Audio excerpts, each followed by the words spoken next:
আমরা অনেকে এমন আছে এখানে যারা দেখা যাচ্ছে অ্যাক্টিভ সহজে চিনতে পারতেছি, কিন্তু প্যাসিভটাকে আমরা সহজে চিনতে পারতেছি না।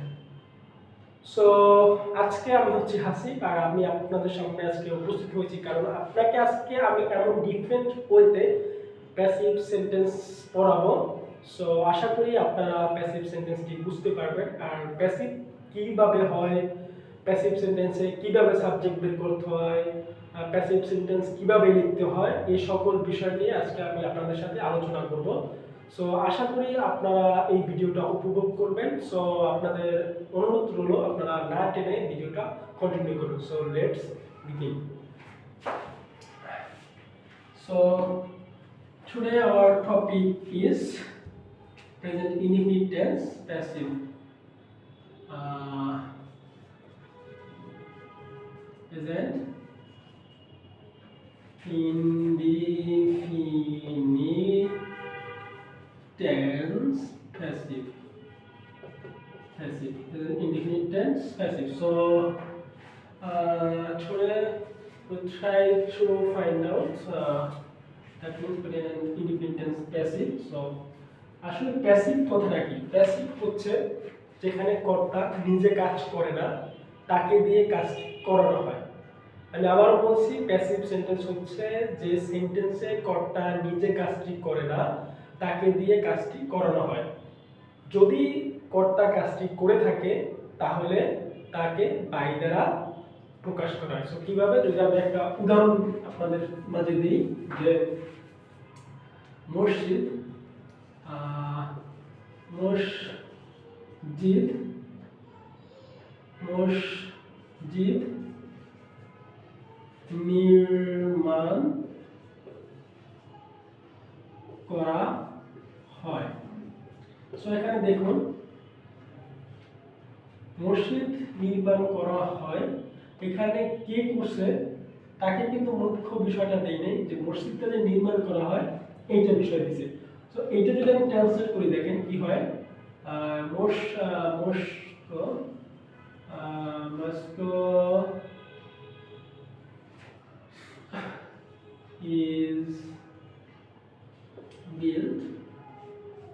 Moscow is built means মসজিদ নির্মাণ করা হয়। দেখুন এখানে কে কর্তা যে কাজটি করছে এটা উল্লেখ করা হয় না, কিন্তু কাজের উপর আমরা কি বেশি প্রাধান্য দিয়েছি। এখন যদি আমরা চাই এখানে কর্তাকে উল্লেখ করতে চাই, মসজিদ নির্মাণ করা হয় কাদের দ্বারা? রাজমিস্ত্রি দ্বারা। আমরা যদি বলি রাজ মিস্ত্রি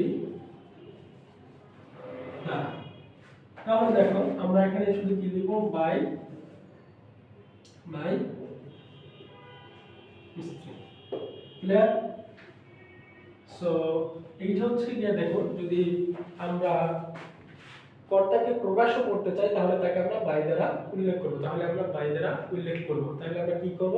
বাই দ্বারা উল্লেখ করব। সেই হচ্ছে আমাদের সাধারণত প্যাসিভ সেন্টেন্স কিরকম হবে চেনার উপায়। সো প্যাসিভ সেন্টেন্স আমরা কিভাবে সাবজেক্ট বের করব এটা আমরা শিখি। তাকে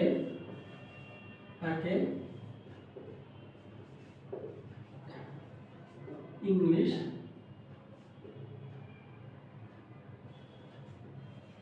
শেখানো হয়। তাকে ইংলিশ শেখানো হয়। সো তাকে ইংলিশ শেখানো হয়, সে যে ইংলিশ শিখে এইটা কিন্তু সে বলে নাই, তাকে ইংলিশ শেখানো হয় এইটা বলতেছে। সো এখানে সে যে কাজ করছে এইটা না, তাকে যে ইংলিশ শেখানো হয় কাজটা একটু বেশি গুরুত্ব দেওয়া হয়েছে। সো দেখুন আমি আগে আপনাদের একটু বলে রাখি, এটা সবাই একটু নোট করবেন, যে প্যাসিভ সেন্টেন্সে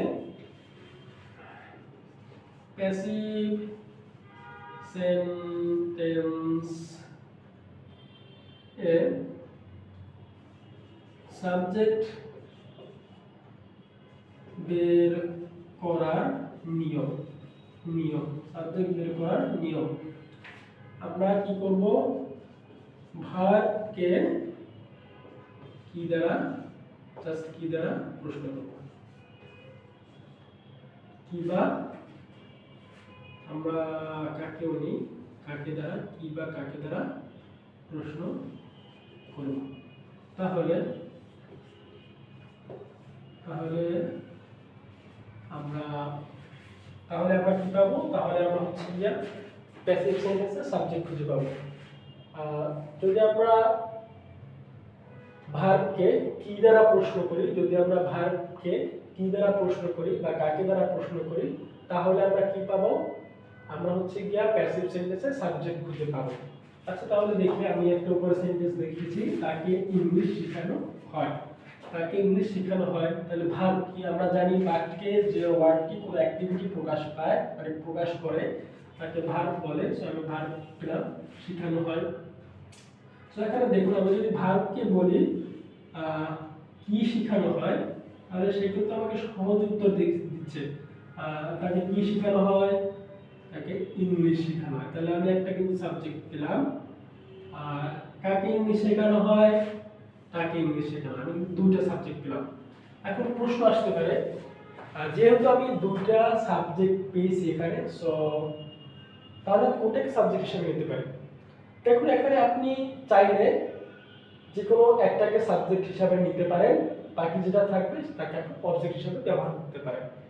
দেখুন, আমি যদি এই সেন্টেন্সটা দুইভাবে লিখি, যে হি, যেহেতু এটা আমাদের ইনডিফিনিট টেন্সে আছে, হি ইজ, শেখানো ইংরেজি হচ্ছে গিয়া লার্ন, লার্নের থার্ড ফর্ম শেখানোর ক্ষেত্রে যেহেতু শেখানো হয়, সো আমরা লিখতে পারি taught, he is taught। So আমরা কি করতে পারি? English is taught, English is taught, English। Clear? So এইটাকে আমরা এইভাবে করছি। আমরা যদি এটাকে এভাবে করি, ইংলিশ, যদি এভাবে করি,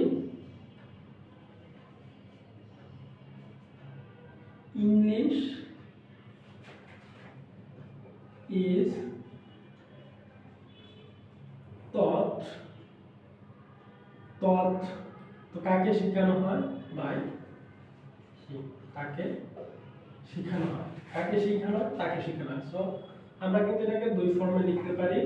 আমরা যদি একটাকে এভাবে লিখি আর একটাকে যদি এভাবে লিখি, তাহলে কিন্তু আমরা সহজে প্যাসিভ, দেখা যাচ্ছে প্যাসিভ সেন্টেন্স যেটা, সেটা সহজে লিখতে পারবো। সো আজকে মোটামুটি আমি আপনাদের সাথে চেষ্টা আছে, আমরা এখন সামারি করি। আজকে আপনাদের সাথে আমি প্রথমে আলোচনা করেছি যে প্যাসিভ সেন্টেন্স কি। প্যাসিভ সেন্টেন্স হচ্ছে এমন সকল সেন্টেন্স যে সেন্টেন্সে কর্তা নিজে কোনো কাজ করে থাকে না, তাকে দ্বারা কাজ করানো হয়। যদি কর্তা কাজটি করে থাকে, তাহলে তাকে বাই দ্বারা উল্লেখ করা হয়। এবং আমরা যদি আরো খেয়াল করি, তাহলে আমি আপনাদের দেখানোর চেষ্টা করেছি কিভাবে আপনি অ্যাক্টিভ সেন্টেন্সের সাবজেক্ট খুঁজে বের করবেন।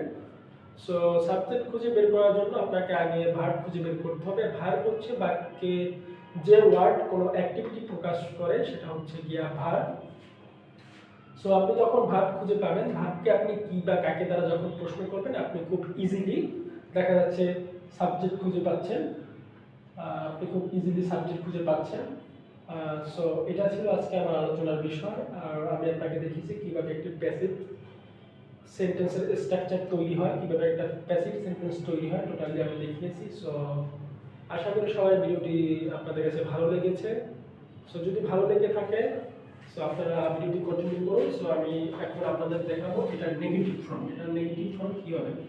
সো নেগেটিভ ফর্ম আগে বেশি কিছু করতে হবে না। আমি যদি এই সেন্টেন্সটাকে লিখি, তাকে ইংলিশ শেখানো হয় না, তাকে ইংলিশ শেখানো হয় না, নেগেটিভ হয়ে গেল। যদি আমি এটা কি করতে চাই, তাহলে আমি দেখুন কিভাবে করব, যে হি ইজ, এখন দেখুন হি ইজ এর পর আমরা কি দেব? নট। হি ইজ নট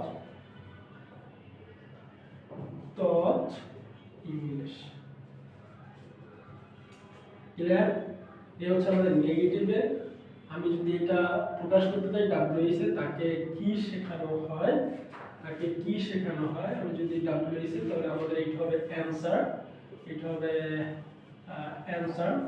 অ্যানসারটাকে যদি আমরা প্রকাশ করতে চাই, তাকে কি শেখানো হয়, তাহলে ইজ সাবজেক্ট, taught is হি তাকে কি শেখানো হয়। যদি আমি বলি তাকে ইংলিশ কেন শেখানো হয়, আমি যদি ডাব্লিউএসি প্রকাশ করি এটাকে, আমি যদি এটাকে ডাব্লিউএসি প্রকাশ করি তাকে কেন শেখানো হয়, তাহলে ওয়াই ইজ হি